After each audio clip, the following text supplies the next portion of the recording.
Hoje a nossa caminhada no livro de Jeremias, capítulo 9. Um rápido anúncio enquanto os irmãos encontram Jeremias 9. Neste próximo sábado, o último do mês de agosto, teremos o nosso mutirão. Estaremos trabalhando juntos de 9 às 12, de 9 ao meio-dia aqui na igreja, fazendo algumas obras necessárias de manutenção. E você é bem-vindo a estar conosco em comunhão.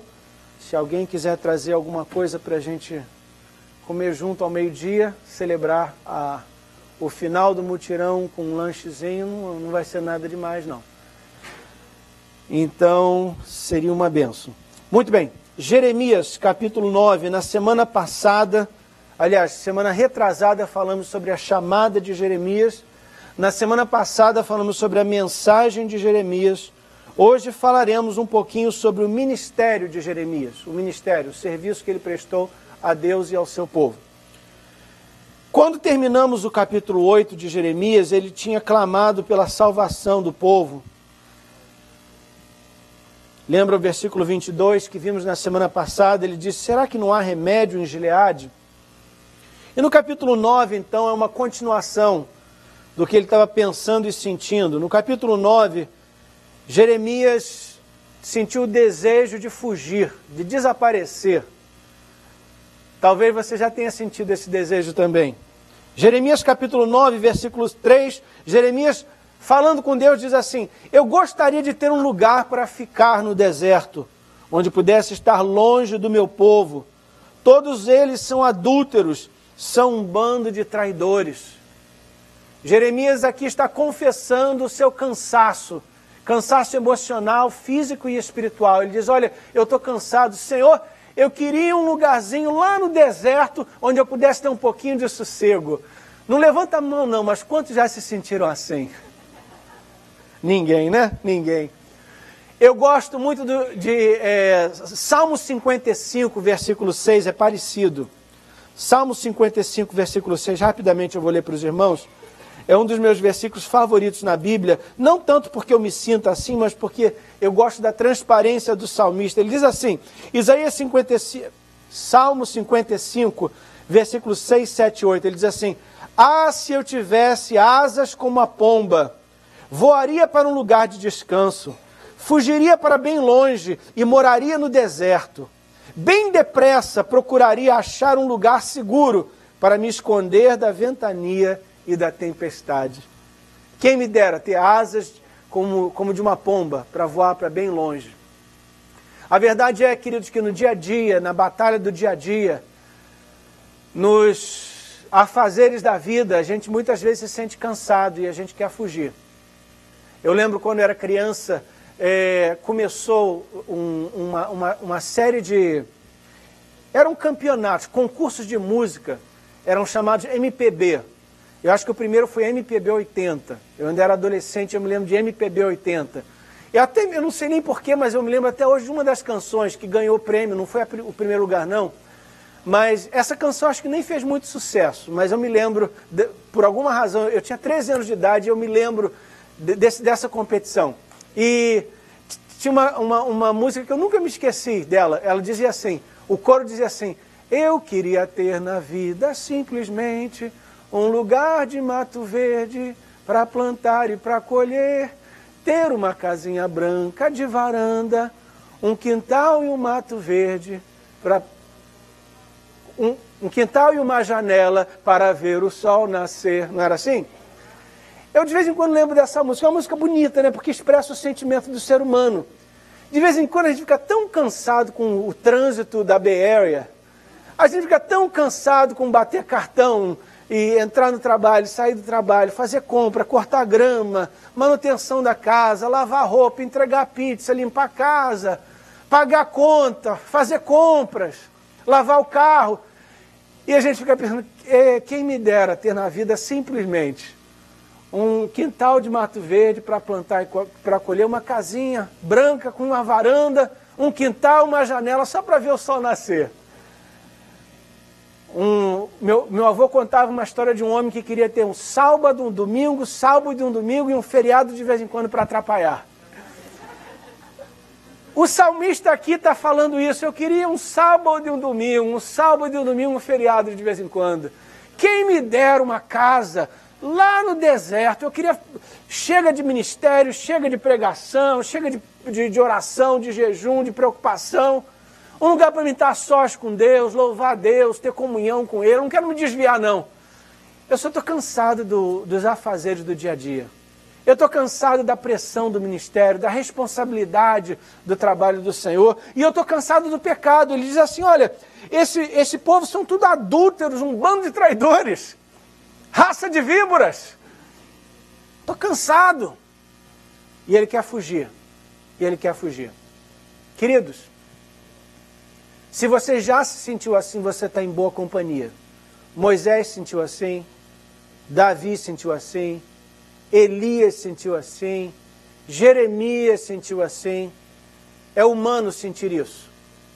Mas a resposta de Deus para Moisés, para Elias, para Davi, para Jeremias, para mim e para você é a mesma. Ele não deixa a gente sair da nossa chamada.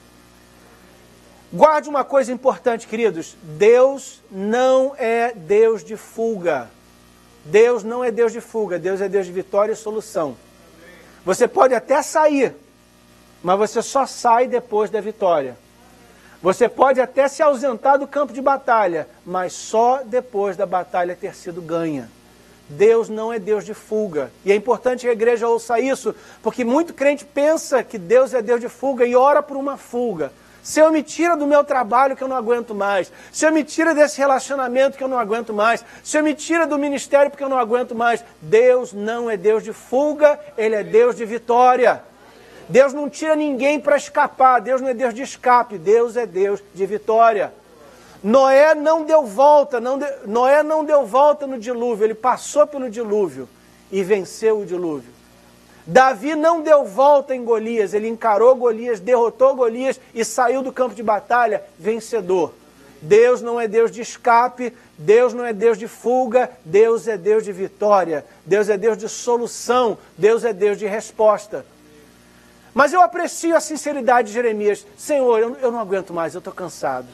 Eu aprecio o fato de que Jeremias pensava tanto de Deus, sabia que Deus era tão grande, tão bom, que Deus tinha capacidade de ouvir o que ele estava sentindo. Queridos, é importante que você entenda que Deus entende o que você sente e ele topa essa conversa. Ele topa essa conversa, não precisa de esconder, não precisa de usar palavra bonita, não precisa tentar de ludibriar a Deus, não precisa tentar de cobrir o que você realmente está sentindo. É bom saber que Deus ele é grande o suficiente para ouvir o que nós realmente sentimos. E quando você está triste, a melhor coisa a fazer é falar, Senhor, eu estou triste. Quando você está com raiva, a melhor coisa a fazer é falar, Senhor, eu estou com raiva. Quando você está com um problema, a melhor coisa a fazer é, Senhor, eu estou com um problema. Deus vai te ouvir. Deus vai te ouvir. E foi isso que Jeremias fez. Ele disse, Senhor, olha, eu queria fugir, eu queria encontrar uma casinha lá no fim do mundo. E sair do ministério. Aí Deus fala, ok, vamos conversar então, Jeremias. Capítulo 10. Agora Jeremias ora e diz assim, ó Senhor Deus, eu sei que o ser humano não é dono do seu futuro. Ninguém pode controlar o que acontece na sua vida. Ó Senhor, corrige o nosso povo, mas não sejas duro demais. Não nos castigue quando estiveres irado, porque aí acabarias com toda a nossa gente. Pare para pensar nas verdades desses dois versículos, queridos. No capítulo anterior, Jeremias disse, quem me dera poder fugir, escapar, correr para bem longe. Mas no capítulo 10, à medida que o Espírito Santo vai ministrando, vai guiando, vai falando com ele, ele fala, Senhor, eu sei que o ser humano não é dono do seu futuro. Eu não sou dono da minha vida, eu não posso fugir. Eu não posso abdicar a minha chamada. Eu não posso correr da raia. Eu não posso abandonar o meu posto. Eu não sou dono do meu nariz. A minha vida te pertence. Eu sou teu. E ele diz assim, ainda no versículo 23... Ninguém pode controlar o que acontece na sua vida. Fala essa frase comigo. Ninguém pode controlar o que acontece na sua vida. Jeremias 10, 23. Mais uma vez. Ninguém pode controlar o que acontece na sua vida. Esse versículo é um bálsamo para a nossa alma e nós precisamos entender e receber essa verdade. Porque vivemos sobre a falsa impressão de que nós somos donos da nossa vida. Aliás, os avanços da tecnologia e da ciência dos últimos 100 anos têm alimentado essa ficção. E hoje, mais do que nunca, o homem pensa que é dono da sua vida, dono do seu tempo, dono do seu corpo. Hoje em dia, virou fashion, é moda escolher a data do nascimento dos nossos filhos. Que petulância, que arrogância do ser humano escolher quando o filho vai nascer. Mas agora está se tornando cada vez mais comum isso. Os pais e as mães planejam agora a data do nascimento dos seus filhos. E por causa da cesariana, da operação cesariana, então você pode, dentro de certos parâmetros, dentro de certos limites, você pode escolher a data dos seus filhos, do nascimento do seu filho. E pouco a pouco nós estamos chegando no avanço, no ponto que temos tecnologia suficiente para saber o gênero da criança no ventre da mãe, menino ou menina, e já estamos tomando passos como sociedade para escolher o gênero dos nossos filhos. E se é filha, não queremos, ou se é filho, não queremos porque eu quero uma filha, porque agora vamos escolher. Já há conversas, de quando em quando aparece um artigo no jornal de estudos que já estão sendo feitos e a tecnologia já existe para você escolher a cor ou o tipo do cabelo do seu filho, a cor da pele, a cor dos olhos. Aos poucos nós queremos tomar o lugar de Deus e pensar que nós somos donos da verdade. Por causa dos avanços da tecnologia, nós agora achamos que temos o direito de escolher quando morremos ou não. Quando morremos ou não. E as duas últimas modas dos últimos 10 anos, e que nesse ano de 2015 se tornou mais popular ainda, está se tornando mais popularizado ainda, é escolher a sua raça e escolher a sua, entre aspas, o termo que é usado, a preferência sexual. Homem que agora não, eu não sou homem, eu sou mulher. Mulher que agora não, eu não sou mulher, eu sou homem. Eu e minha esposa estávamos assistindo um programa ainda essa semana, um rapaz que fez uma cirurgia porque ele não se achava homem, ele queria ser mulher. Então ele fez uma cirurgia, mas depois de fazer essa cirurgia, ele se sentiu preso, como homem, se sentiu preso no corpo de mulher. Aí ele fez uma cirurgia para reverter a primeira cirurgia. Mas não foi para voltar a ser homem, não. Ele não queria ter gênero. Ele falou, olha o que ele disse. Ele falou, eu não sou homem e não sou mulher, e eu não aceito que as pessoas me condicionem a ser homem ou sou mulher. Eu sou um ser humano. Parece uma coisa tão eloquente, né? Tão inteligente. Eu não sou homem, eu não sou mulher, eu sou ser humano. Mas Deus te criou homem ou mulher, macho e fêmea os criou. Eu não escolho o meu gênero é escolhido para mim. Eu não escolho quando eu nasci, eu não escolho aonde eu nasci. Deus escolheu que eu nascesse no Brasil. Não foi um acidente. Deus me escolheu. Eu não sou brasileiro por escolha, eu sou brasileiro por nascimento. E Deus não faz erro nem engano. Eu não escolhi ser homem, Deus escolheu para mim. Deus escolheu para mim. Eu não escolhi a cor da minha pele, Deus escolheu para mim.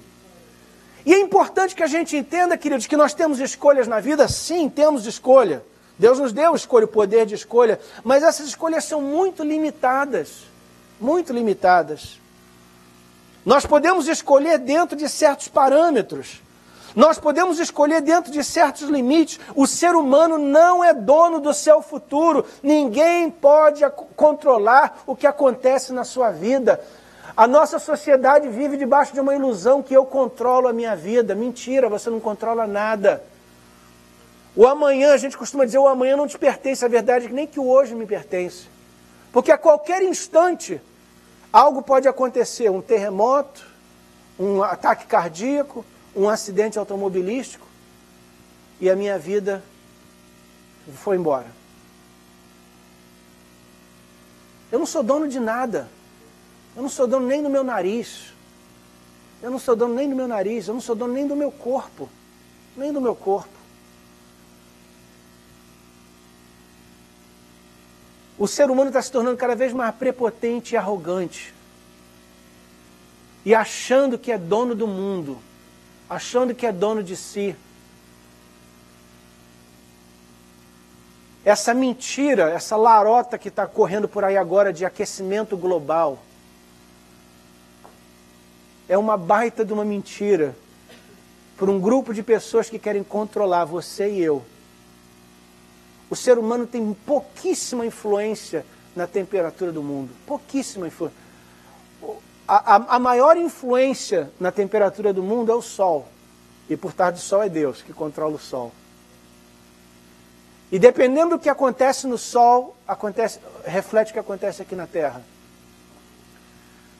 A Terra já foi, grande parte da Terra já foi coberta de gelo e grande parte da Terra já foi seca e quente. Antes de cidades, antes de carro, antes de foguete, antes de tudo isso. Antes de grandes cidades. O ser humano não controla a temperatura. O ser humano não controla o tempo. É verdade, nós temos algum efeito, é verdade. A maneira que a gente vive tem algum efeito no meio ambiente. Nós afetamos o meio ambiente e o meio ambiente afeta a temperatura do planeta. Mas essa influência é tão pequenininha, é tão pequenininha. Queridos, o mundo está na mão de Deus. A nossa vida está na mão de Deus. Se você acha que você controla alguma coisa, você está muito enganado. Você não escolhe o seu gênero, você não escolhe o seu nascimento, você não escolhe a sua morte, você não escolhe o que acontece na sua vida. A vida acontece e você tem o direito de escolher como você vai reagir ao que acontece. Você tem o direito de escolher como você vai interpretar o que acontece, mas você e eu não somos os senhores do universo. E Jeremias nos ensina isso. Ele diz: Senhor, eu não vou correr, eu não vou fugir, queria sim, mas não vou, porque eu sei que o ser humano não é dono do seu futuro, ninguém pode controlar o que acontece na sua vida. Amados, uma última coisa nesse pensamento, e a gente logo avança. Você vai ficar livre de muito estresse, muita dor de cabeça, se você aceitar a realidade de que você não controla a vida. Muito das nossas frustrações é a gente tentando controlar o que não está no nosso controle. Controlar o que acontece no dia a dia, controlar a vida dos outros, controlar se as pessoas gostam ou não gostam da gente, controlar se as pessoas aprovam ou não nos aprovam, controlar se as pessoas vão nos aplaudir ou nos vaiar, controlar se o patrão vai nos tratar bem ou nos tratar mal, controlar o trânsito na freeway, controlar a economia, controlar a saúde, controlar a família, controlar a igreja. Nada disso está no seu controle ou no meu. Nada disso está no seu controle ou no meu. Quando você entende isso e entrega na mão de Deus, nas palavras do hino, solta o cabo da nau. Não segura a nau, não vai adiantar, você não está no controle da nau. Solta o cabo da nau, toma os remos na mão. Se você se concentrar em remar, deixa o capitão ser capitão. Jesus é capitão, Jeová é capitão, Ele vai guiar o barco. Põe solta o cabo da nau, toma os remos na mão e rema. Rema, rema, rema e rema. E quando você estiver cansado, rema mais um pouquinho. E deixa o capitão ser capitão. Deixa o capitão guiar a sua vida. Deixa o capitão dirigir a sua vida. Deixa o capitão trazer as pessoas certas para a sua vida. Tirar as pessoas erradas da sua vida. Trazer as oportunidades certas para a sua vida. Tirar as oportunidades erradas da sua vida. Quando você começa a correr atrás das coisas, tentar fazer acontecer, dá tudo errado. Quando você deixa na mão de Deus e fala: Senhor, eu estou entregando o meu caminho ao Senhor, confiando em Ti, porque Tu tudo farás. Entrega o teu caminho ao Senhor, confia nele e ele tudo fará. Solta o cabo da nau, toma os remos na mão. A minha parte é remar, a minha parte é orar, a minha parte é trabalhar, a minha parte é confiar, a minha parte é amar sem reservas e deixar Deus ser Deus. E Jeremias nos ensina isso. Eu entendo, Senhor, que a minha vida não me pertence, eu estou entregando a minha vida em tuas mãos. E, Senhor, corrige o nosso povo, me corrige, me ensina, me instrui. Mas, Senhor, pega leve, pega leve. Não sejas duro demais, não nos castigues quando estiveres irado, porque aí acabarias com toda a nossa gente. Senhor, pega leve. Eu tenho boas notícias para Jeremias e para você que está pedindo, Senhor, pega leve. No Salmo 103 a Bíblia diz assim: pois o Senhor conhece a nossa estrutura e lembra-se de que somos pó. Ele sabe quem você é, o que você aguenta, o que você pode suportar. Confia nele, confia nele, confia nele. Jeremias capítulo 11. Enquanto Jeremias orava, Deus começou a revelar a ele mistérios. No capítulo 9 ele queria fugir, no capítulo 10 ele ficou encorajado, no capítulo 11 Deus revelou a ele: olha, Jeremias, mas eu tenho uma coisa para te dizer, tem gente tentando te matar. O Senhor Deus me contou as maldades que os meus inimigos estavam planejando contra mim. Eu era como um cordeiro manso que é levado para ser morto. Não sabia que era contra mim que eles estavam planejando maldades. Eles diziam o seguinte: vamos derrubar a árvore enquanto ainda está forte. Vamos matar Jeremias para que nunca mais ninguém lembre dele. Que maldade! Um homem de Deus, um pregador, um servo do Senhor que só queria o bem das pessoas. Mas tinha um grupo de pessoas querendo o seu mal, e não só querendo o seu mal, mas intentando matá-lo. E Deus revelou a Jeremias os projetos desse povo. Rapidamente eu quero falar sobre essa questão de revelação. Queridos, nós servimos um Deus que revela mistérios. Jesus disse assim, no livro de João, capítulo 7, quem crer em mim não andará em trevas, mas terá a luz da vida. O crente não anda em trevas, mas ele tem a luz da vida. A Bíblia fala de um episódio na história de Israel, nos livros de Reis, quando o rei da Síria planejava, fazia emboscadas contra o povo de Israel. E a Bíblia diz que Deus revelava ao profeta o que estava se passando, e o profeta falava com o rei, e o rei se preparava e não caía na cilada. Isso aconteceu 1, 2, 3, 4 vezes. O rei da Síria ficou com muita raiva e falou: olha, tem um espião entre nós. Alguém aqui está ouvindo os meus planos, um dos meus conselheiros está ouvindo os meus planos e entregando os meus planos para o rei de Israel. Quem é que está fazendo isso? E um dos servos do rei veio humildemente e falou: rei, não é isso que está acontecendo não, o senhor está enganado. Todos aqui, todos nós somos fiéis ao Senhor. O que acontece é que há um Deus em Israel que conhece os mistérios do seu coração. Ele sabe o que o Senhor fala na sua cama. E ele revela ao profeta e o profeta fala ao rei. O problema é esse. O Deus de Israel é diferente dos outros deuses. Ele conhece todas as coisas e ele revela os mistérios aos seus filhos. Aliás, em Miqueias Deus diz assim: Deus não fará nada sem antes compartilhar os seus mistérios com seus servos, os profetas. Aleluia!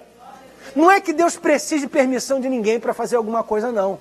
Mas é que Deus, no seu amor pela sua família, no seu cuidado e carinho pela sua igreja, Ele revela aos seus o que está acontecendo, o que está se passando. O crente não anda no escuro, não. E crente não anda apalpando, não, querendo achar o caminho. Será que é por aqui que eu vou? Será que é essa profissão? Será que é esse casamento? Será que é essa igreja? Será que é esse investimento? Crente não anda assim, não. O mundo anda, e deve andar mesmo, porque não é culpa deles, não estou falando de maldade, não. Não anda porque não tem luz. Mas Jesus diz: quem crê em mim terá a luz da vida. O crente anda convicto. Eu sei onde eu estou pisando. É a promessa de Deus, é a palavra de Deus, é o plano de Deus para a minha vida. Deus está cuidando de mim, Deus está me dirigindo. A minha vida não é minha, é dele. Eu sou dele. O meu dia já está planejado. Basta cada dia o seu mal. O meu dia está planejado. Esse é o dia que o Senhor Deus fez. Eu me alegrarei e regozijarei nele. Deus está no controle. Deus é o capitão desse barco. Esse barco não pode afundar. É impossível que esse barco afunde, porque Deus é o capitão, Jesus é o capitão desse barco. Eu só sou marinheiro e remo. Aleluia. Então, Deus revelou a Jeremias aqui que tinha gente querendo matar ele. Tinha gente querendo o seu mal. Amados, no Velho Testamento, os profetas eram um grupo pequeno e seleto, um grupo especial que Deus chamou. O Novo Testamento muda tudo isso. O Novo Testamento é um novo projeto, é um novo plano, é um novo concerto. E é um concerto superior ao antigo. No livro de Joel, capítulo 2, Deus prometeu assim: vai vir um tempo, nos últimos dias, em que derramarei o meu espírito sobre toda a carne. Aí os vossos filhos e filhas profetizarão. Até os jovens terão visões e os mais velhos terão sonhos. Os servos e as servas também profetizarão. Em outras palavras, Joel profetizou um tempo em que o Espírito Santo seria derramado não só sobre profetas, entre aspas, profissionais, mas sobre todo o povo de Deus. E agora aquilo que Jeremias tinha, eu e você temos também, porque o Espírito Santo foi derramado sem medida, diz a palavra de Deus. A Bíblia diz que existe até um dom do Espírito chamado o dom do conhecimento. E o dom do conhecimento funciona assim: Deus revela coisas que você não conhece, que você não sabia, e você passa a saber. Queridos, esse dom está ao nosso dispor. Esse dom é para a gente, é para a igreja, é para você. Deus não quer que você ande tateando, querendo encontrar o caminho. Deus tem coisa para te revelar. Aliás, é aqui mesmo em Jeremias que Deus diz assim: clama a mim e responder-te-ei, e anunciar-te-ei coisas grandes e firmes que você ainda não sabe. Se eu e você tirarmos o tempo de falar com Deus, falar: Senhor, me revela os teus mistérios, me revela o teu projeto para hoje, me revela o teu plano para a minha vida, me revela a tua visão para a Baía de São Francisco, me revela, Senhor, o teu plano para os meus empreendimentos, para o meu trabalho, para a minha companhia. Senhor, me revela o teu plano para as minhas filhas, para os meus filhos, para o meu lar. Queridos, Deus tem prazer em revelar aos seus filhos essas coisas. Se você perguntar, se você pedir, Ele vai falar. Não seja pego de surpresa, não. A Bíblia fala que a vinda de Jesus será como um ladrão, mas não para a igreja. A igreja vai ver os sinais. Os sinais, Deus deixou sinais para a igreja não ser pego de surpresa. A vinda de Jesus é como ladrão para o mundo. O mundo vai ser pego de surpresa, a igreja não. Jesus disse: olha, quando você começar a ver, e Ele dá uma série de sinais, quando você começar a ver esses sinais, olha para cima, porque a vossa redenção se aproxima. Os sinais estão se cumprindo, a igreja não é pega de surpresa, nem a vinda de Jesus vai ser surpresa para a igreja. Aliás, logo antes dele voltar, a Bíblia diz que um anjo vai tocar uma trombeta, e a igreja vai ouvir. Quem tem ouvidos ouça o que o Espírito diz à igreja. Quem tem ouvidos ouça a trombeta que vai tocar.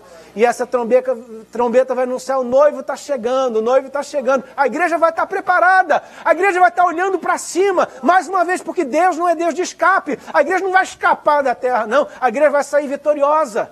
A igreja vai sair revestida de poder. Nos últimos dias, diz o Senhor: eu derramarei o meu Espírito sobre toda a carne. Queridos, a igreja é vitoriosa. A igreja tem que andar com ousadia, com coragem, com cabeça erguida. Jesus está vindo não é para resgatar uma igreja que está morrendo, não tentando fugir do mundo. Ele vem buscar uma noiva que se preparou, que está de vestes brancas, que se ocupou enquanto ele estava ausente, e na chegada dele, olha para cima dizendo: ora vem, Senhor Jesus. O crente não anda em trevas. E se você anda surpreso pela vida, passa um tempo com Deus. Porque você tem direito, como filho ou filha, de receber revelação da parte dele. O dom do conhecimento, o dom da profecia, a ministração do Espírito Santo, testificando com o nosso espírito. E o Espírito Santo também, queridos, revela as ciladas que o inimigo prepara contra nós. Ele revela essas ciladas. Ele fala: olha, tem gente preparando coisa mal para você. Tem uma cilada ali, não vai ali não. Evita aquele lugar, evita aquele ambiente, evita aquele relacionamento. Tem uma cilada ali, tem uma cobra ali esperando, querendo te morder. não vai por aí não, esse emprego não é para você, esse relacionamento não é para você, essa situação aí não é onde eu tenho para você. Se andarmos com Deus, Ele vai nos guiar. Versículo 20, então eu orei assim, ó Senhor Todo-Poderoso, Tu és um juiz justo, coloquei a minha causa nas Tuas mãos. Ok, Senhor, obrigado por ter me avisado, eu ponho a minha causa em Tuas mãos, eu vou confiar em Ti. Eu quero aproveitar aqui para dizer uma coisa, queridos, quando Deus nos revela alguma coisa, até um plano de morte, não é para a gente se desesperar, não. Não é para a gente se desesperar, não. É um convite, toda a revelação de Deus é um convite para a nossa participação. Quando Deus nos revela alguma coisa, Ele está chamando, você quer participar nesse projeto? E às vezes a nossa participação é para a coisa acontecer, às vezes a nossa participação é para a coisa não acontecer. Por exemplo, quando Deus falou para Jonas, Jonas, eu vou destruir a cidade de Nínive. O projeto de Deus era usar Jonas para isso não acontecer. Então, às vezes, Deus nos usa e nos revela alguma coisa para aquilo não aconteça. Para que aquilo não aconteça. De quando em quando, alguém recebe uma revelação, e jamais de uma vez aconteceu isso, alguém falar comigo ou com a minha esposa, eu tive uma visão da morte de fulano, eu tive um sonho da morte de fulano. E a minha palavra para as pessoas geralmente é a mesma. Olha, se Deus está mostrando, é para você orar para isso não acontecer. Não é para você entregar os pontos, não. Não é para você entrar de luto agora, não. É porque Deus não quer que isso aconteça, mas do jeito que a coisa está indo, vai acontecer. Deus está falando, ora para isso não acontecer. Se envolve nesse projeto, é um convite de Deus. Não é para você ficar com medo, não é para você começar a chorar, já vestiu o luto.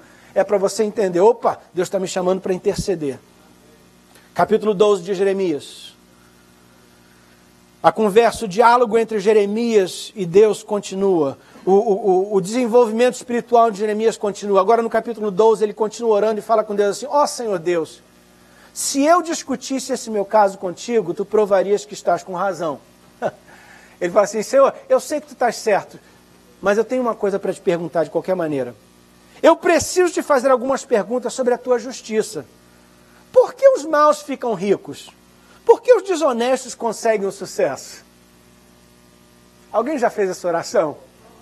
Alguém já teve essa conversa com Deus? Mais uma vez eu aprecio a sinceridade de Jeremias, a transparência dele. Senhor, olha, eu sei que tu tens razão. Eu vou te fazer umas perguntas e eu sei que tu está certo, mas eu tenho que te perguntar de qualquer maneira. A tua palavra diz que tu és justo.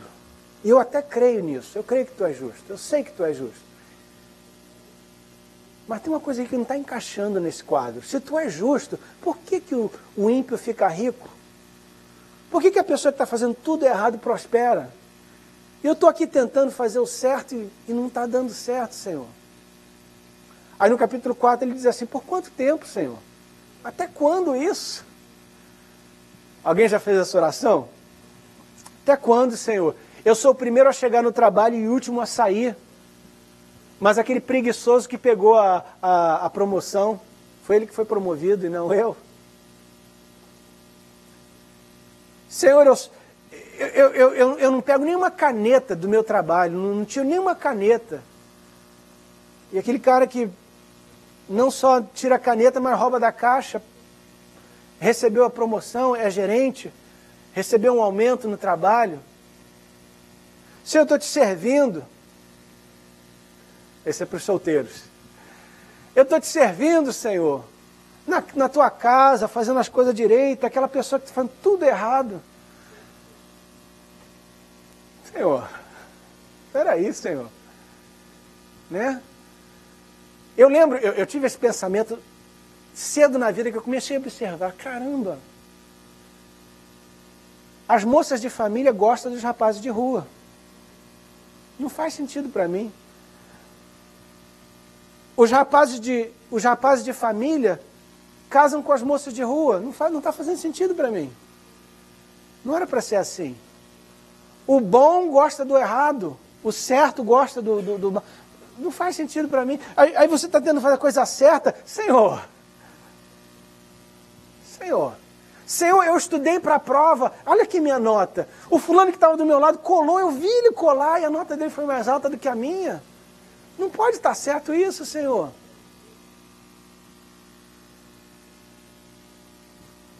Os irmãos estão com cara de santinho como nunca tivesse pensado isso, né? De repente é só eu e Jeremias. Ele diz assim, mas ele diz assim, olha, porque os maus ficam ricos? Por quanto tempo, Senhor?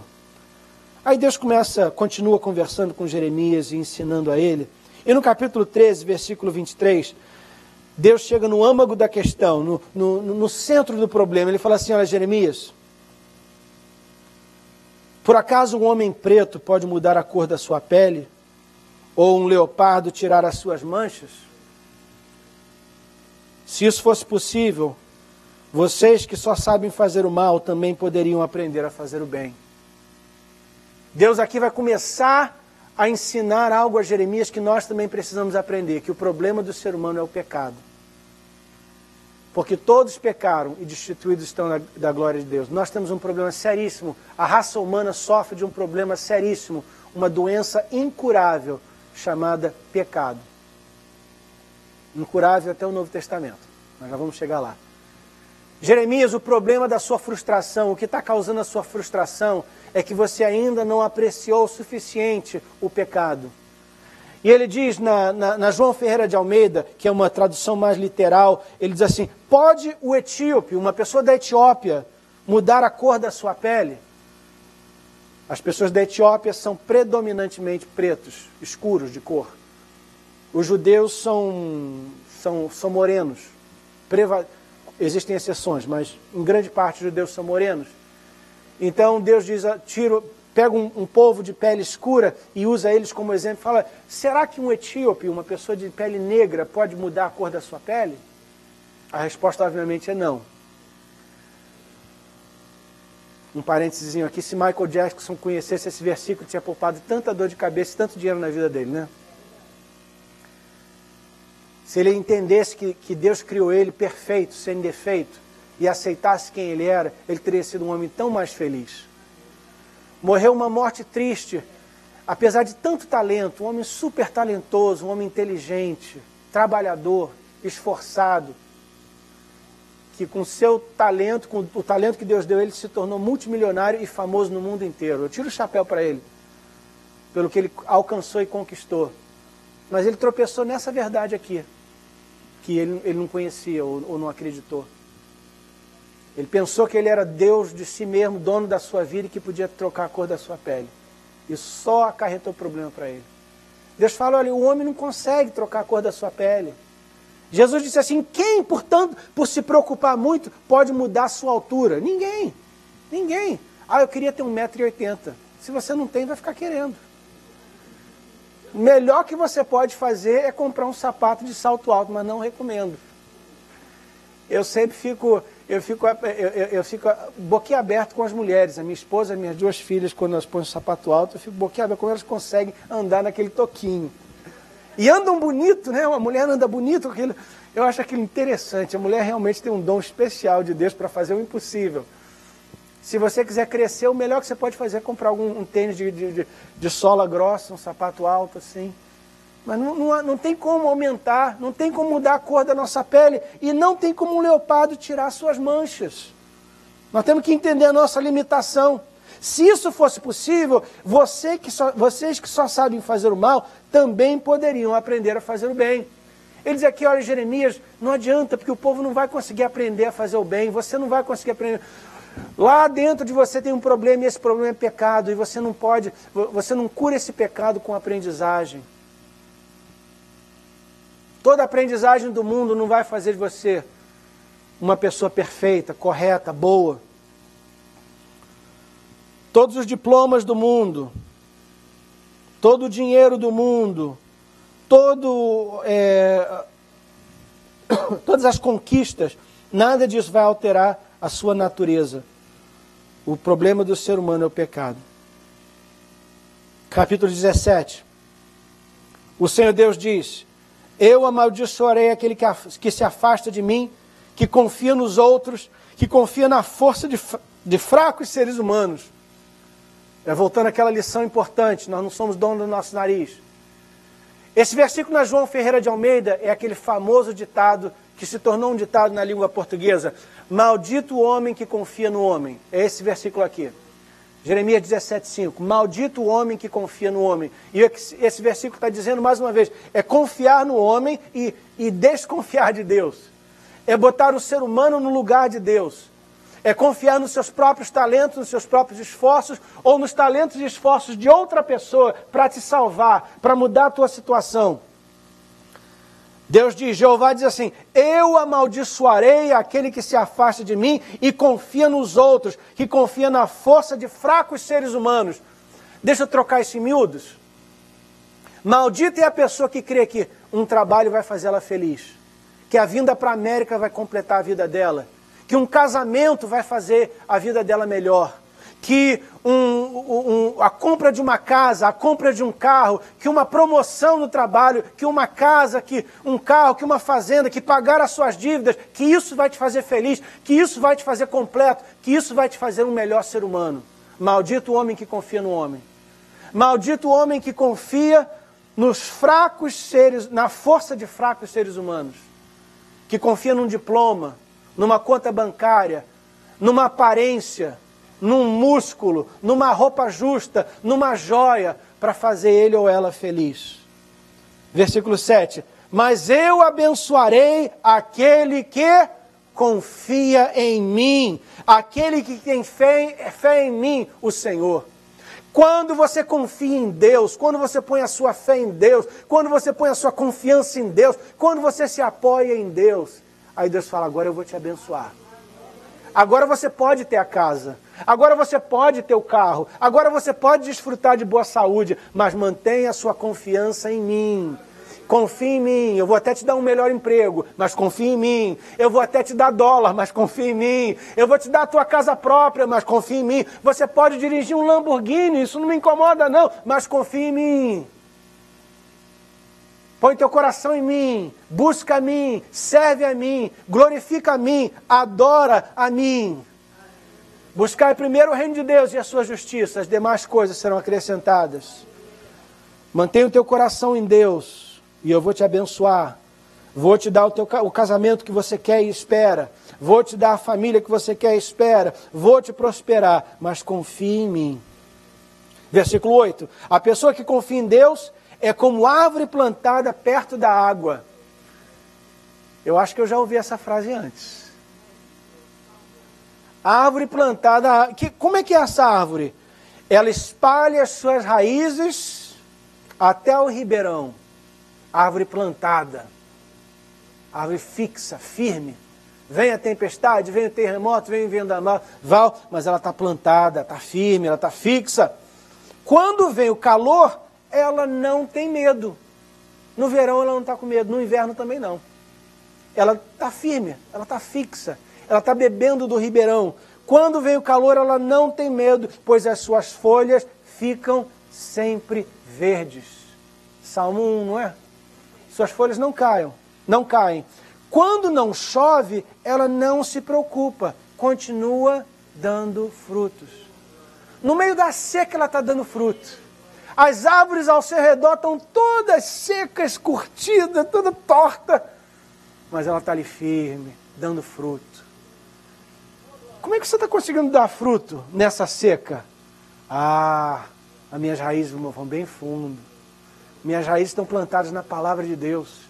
As minhas raízes estão plantadas no reino de Deus. Eu estou em terra fértil. Tem um ribeiro que corre perto de mim. Aleluia. É por isso que a minha folha não cai. É por isso que eu não seco. É por isso que eu dou fruto bom. Queridos, aconteça o que acontecer, se o Senhor é o nosso pastor, nada nos faltará. Confie nisso. Declare isso. Proclame isso. Ore isso. Faça dessa a sua canção e a sua confissão de fé. Venha o que vier, aconteça o que acontecer, eu estou plantado no reino de Deus e eu vou dar fruto. No meio da tempestade eu estou firme e fixo. No meio da seca eu ainda tenho folhas verdes. No meio da seca eu dou fruto, porque eu estou plantado na casa do Senhor. Eu confio em Deus. Ainda no capítulo 17, Deus leva Jeremias um pouquinho mais fundo e ele diz assim, olha Jeremias, versículo 9, quem pode entender o coração humano? Não há nada que engane tanto como ele. Está doente demais para ser curado. Doente demais para ser curado. Jeremias, você está frustrado por causa dos maus ao seu redor, você quer fugir por causa dos adúlteros, dos traidores que estão te cercando. Você soube que pessoas queriam te matar, você se sente quase que soterrado por esses problemas. O problema, Jeremias, é o coração do ser humano. Nós temos um coração corrupto, nós temos um coração contaminado pelo pecado, o nosso coração é negro.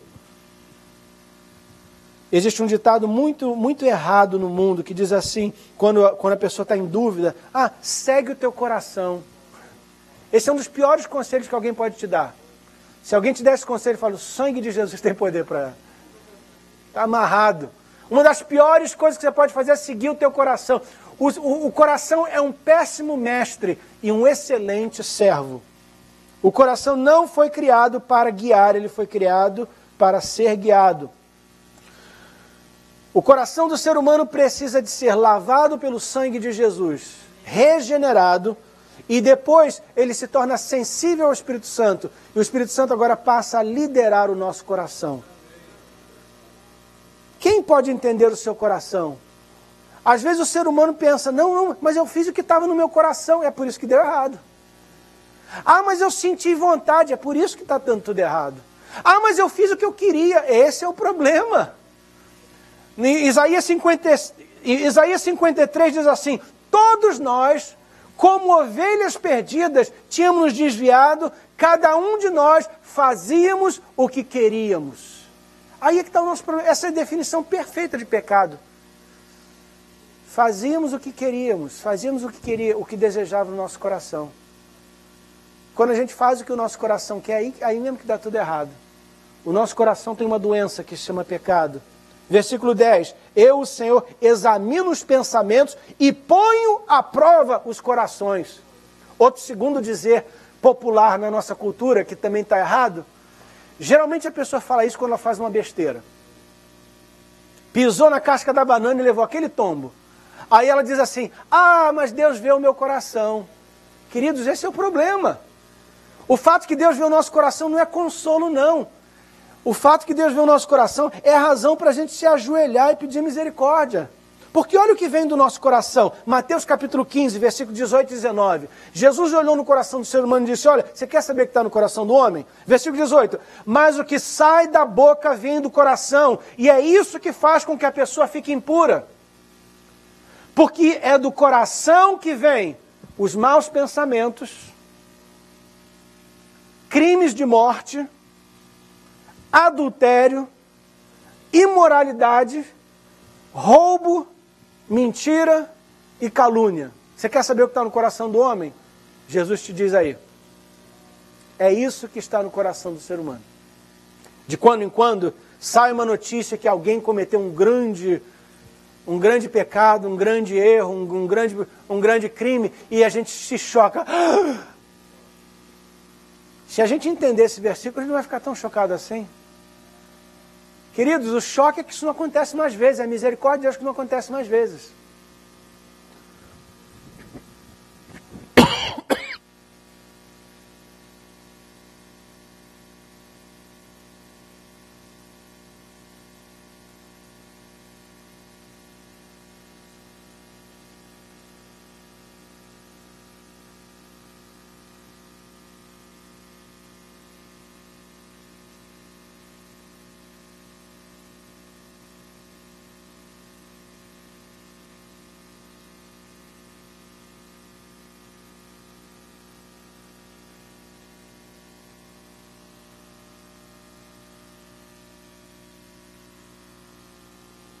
E quando Deus vê o nosso coração, o que Ele vê é isso aí.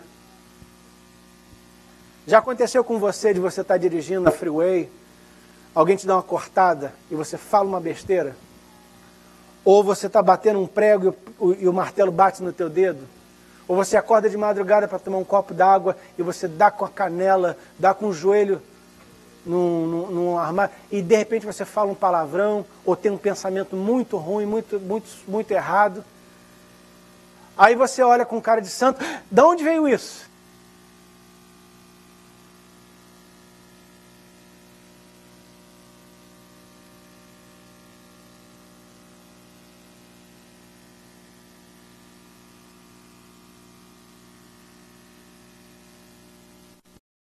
encerrada ao seu redor é por causa do pecado.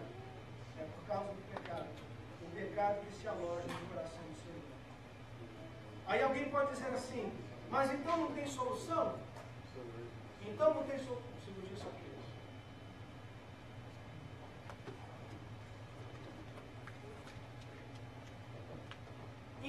Então, pastor, não tem solução? A nossa solução é se contentar com isso e aceitar isso como realidade? Não. A solução é o Novo Testamento. Jesus veio ao mundo para solucionar esse problema, queridos. Jesus veio ao mundo para trazer solução. Jesus veio ao mundo trazer solução justamente a esse problema, o problema do coração do homem. Jeremias 17,4 diz assim: ó Senhor, cura-me e ficarei curado. Salva-me e serei salvo, pois eu canto louvores a Ti.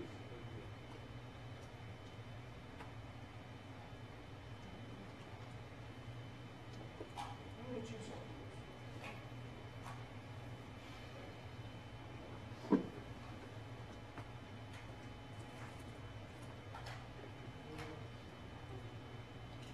Glória a Deus. O problema do homem tem cura. E o nome dessa cura é Jesus.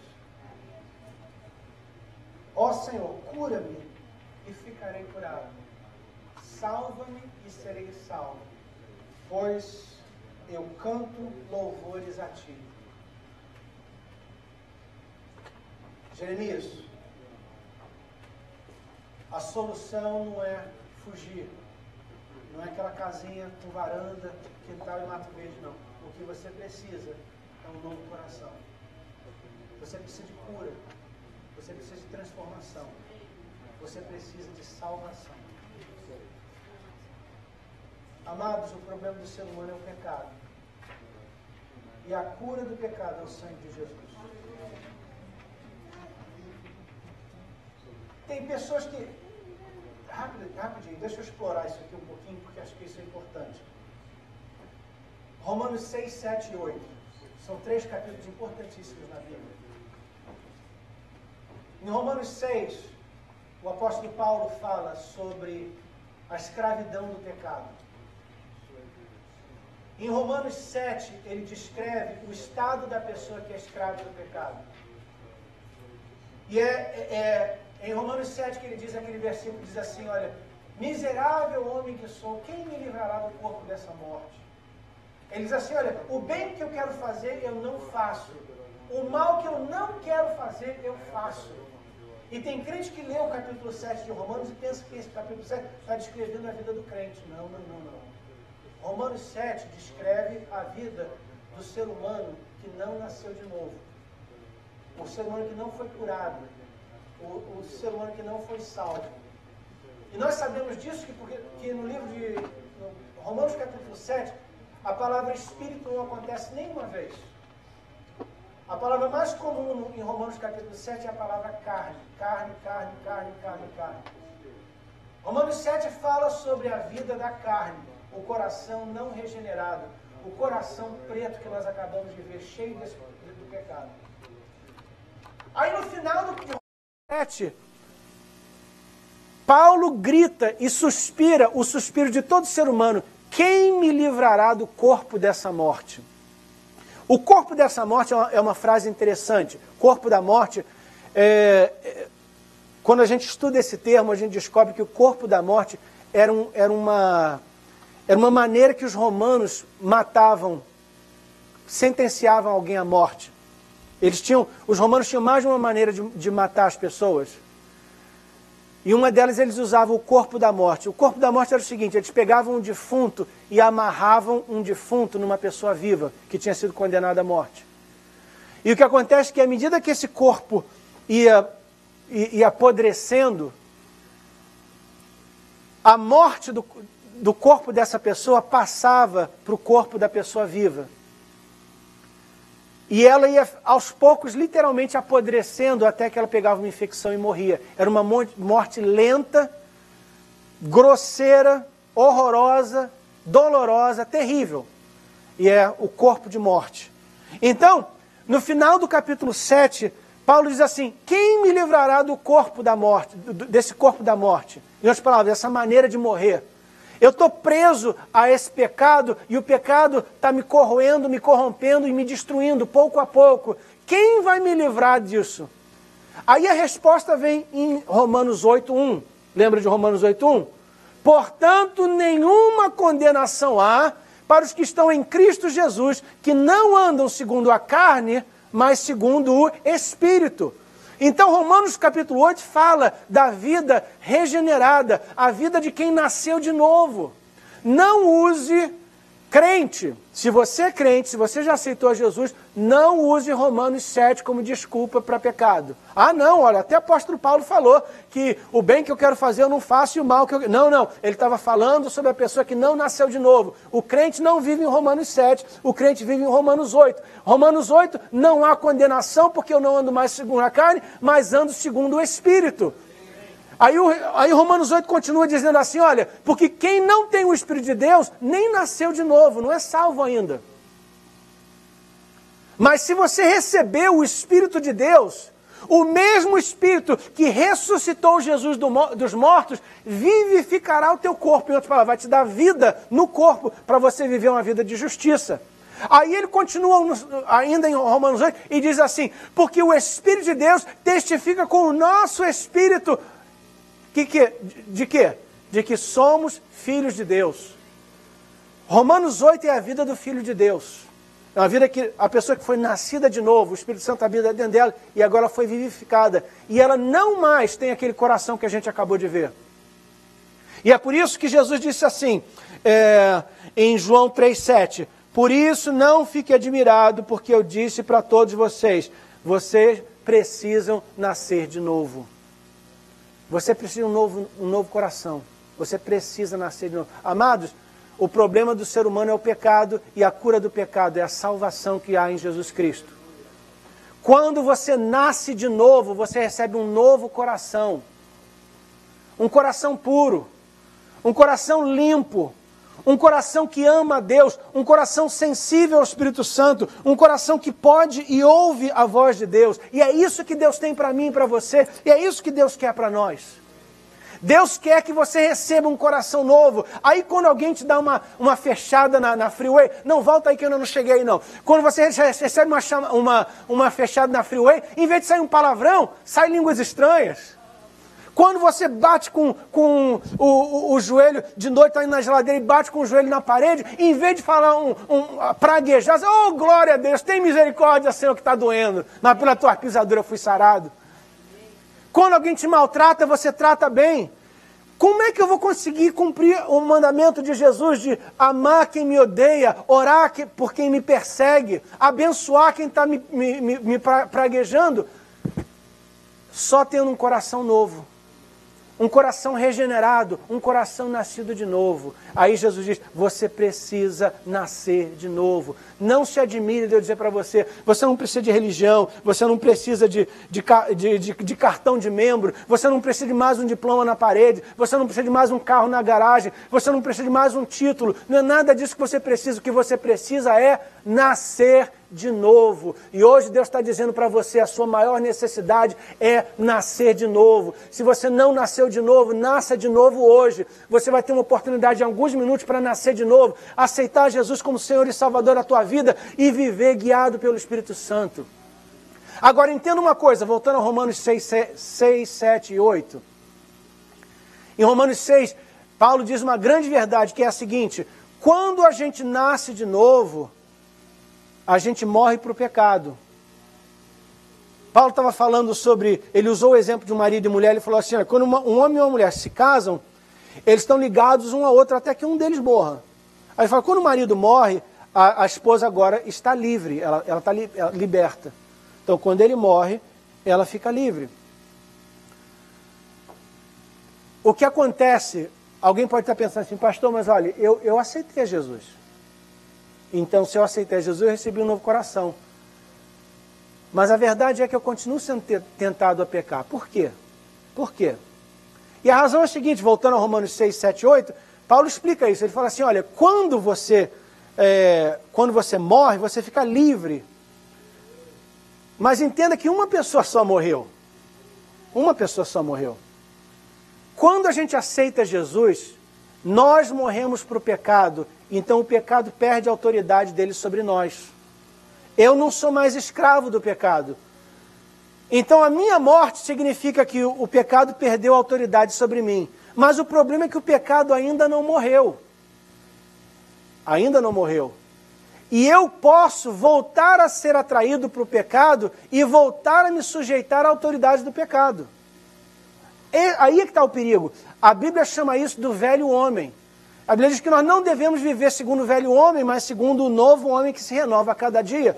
O que acontece é o seguinte, você aceita Jesus e você é liberto da influência, ou não da influência, da autoridade do pecado. O pecador peca porque ele não tem opção, o mundo peca porque ele não tem opção, o pecador peca porque ele é pecador. Mas aí você aceita Jesus e agora você é salvo, você não precisa mais de pecar. Você está morto para o pecado não consegue te forçar, te arrastar. Mas o pecado está lá te chamando. Oh, eu estou aqui, olha, eu estou aqui.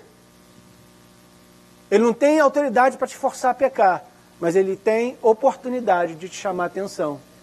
E quando você olha para o pecado, você faz igual a Eva. Você vê o fruto e aquilo te atrai, você caminha ao fruto e pega do fruto, e aí você peca. Não é que você é escravo, mas é que você permitiu que a influência do pecado te dominasse mais uma vez. Jesus disse, você precisa nascer de novo. A solução é nascer de novo. E depois de ser nascido de novo, viver como uma pessoa nascida de novo. Agora sim. Então o meu apelo para você hoje é esse. Será que você permite que Deus te dê um novo coração? Será que você permite que Deus te dê um novo coração hoje? Coração limpo, puro, sem escravidão do pecado, sem as cadeias que prendem o pecador ao pecado. Se você estiver disposto, Jesus hoje te oferece um novo coração. E desse coração vai fluir vida, vai fluir amor, vai fluir alegria, vai fluir o fruto do Espírito. É isso que Deus quer para nós. Vamos nos pôr de pé rapidamente. Eu quero orar 2 orações.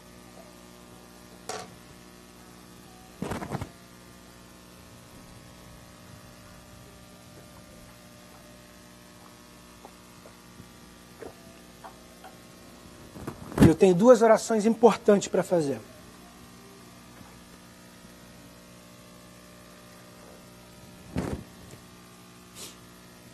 Em primeiro lugar, eu quero orar por aquela pessoa que diz, eu reconheço que eu ainda não tive um novo nascimento e eu preciso nascer de novo. Eu quero nascer de novo. E eu entendo que há um transplante de coração disponível para mim hoje. E eu quero esse novo coração. Esse é o primeiro grupo por quem eu quero orar. Deus sabe quem você sabe quem você é. E hoje Deus quer te dar um novo coração. Em alguns momentos eu vou convidar você a levantar as suas mãos. E ao levantar as mãos você está dizendo, Jesus, eu te aceito como meu Senhor e Salvador. E aceito o novo coração que tu tens para mim. Essa é a primeira oração que nós vamos fazer em alguns momentos. A segunda oração é para aquela pessoa que diz, pastor, eu já fiz essa oração antes, já aceitei a Jesus e sei que fui salvo.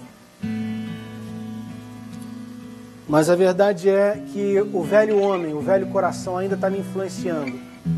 E eu hoje quero ficar livre desse velho coração. Eu vou orar por você também. Nós vamos ser breves nessa oração, não vamos demorar muito não. Mas essas 2 orações são importantes e significativas. E se você deixar, o Espírito Santo vai usar esse momento para tocar no teu coração. E o de Provérbios diz aqui, do coração que saem os caminhos da vida. Então é no coração que Deus quer operar. Eu convido a igreja a fechar os olhos e orar. E enquanto a igreja ora, se você está aqui e reconhece a sua necessidade de salvação, de um novo coração, eu te convido a levantar as suas mãos agora. Eu quero orar por você. Jesus quer entrar no seu coração e te dar vida nova. Se alguém que precisa de um novo coração, levante a sua mão agora e eu estarei orando por você. Glória a Deus. Que Deus lhe abençoe, que Deus lhe abençoe, que Deus lhe abençoe.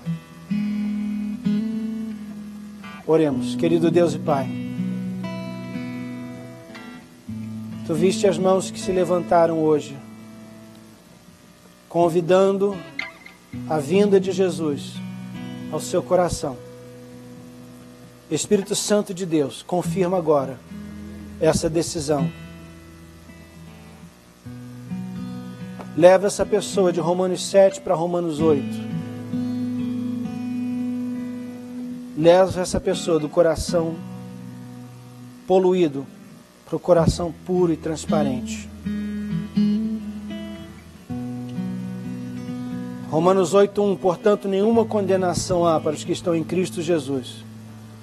Quando somos salvos, uma das primeiras coisas a desaparecerem é a culpa do pecado. Porque ele é lavado, o pecado é lavado e a culpa vai embora com o pecado. E eu vou orar agora para que Deus ministre graça ao teu coração e te dê a certeza da salvação, removendo a culpa do pecado. A culpa que nós, seres humanos, carregamos por sabermos que estamos errados para com Deus. Papai, eu oro por cada pessoa que hoje entregou a sua vida a Ti. Eu te peço, ó Deus, que a culpa do pecado seja removida agora. Aquela culpa que incomoda, aquela culpa que gera insônia, aquela culpa que tira o apetite, aquela culpa que gera insatisfação. Remove ela agora, Senhor. E substitui ela, Senhor, com a paz de Deus que excede o entendimento. Eu oro por essas pessoas que levantaram as suas mãos, que elas experimentem agora a Tua paz, aquele sossego, aquele descanso que vem, por sabermos que estamos em paz com Deus.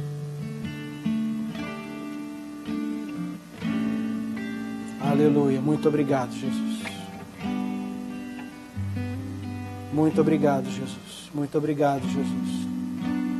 Você que aceita Jesus hoje, entenda que você está recebendo do Espírito Santo um novo coração, novos sentimentos, novas emoções, novos pensamentos e uma nova sensibilidade a coisas espirituais. Você é uma nova criatura. As coisas velhas se passaram, eis que tudo se faz novo. Eu tenho mais uma oração a fazer antes de encerrarmos o culto. E é por aquela pessoa que já orou, aceitando a Jesus no seu coração, mas permitiu que o pecado voltasse a influenciar a sua vida. E o seu coração está sujo pelo pecado. Talvez por não entender Romanos capítulo 7, você até pensou que isso era normal. Mas hoje o Espírito Santo te deu esclarecimento. E você entende que Romanos 7 não é o teu estilo de vida. Romanos 8 sim.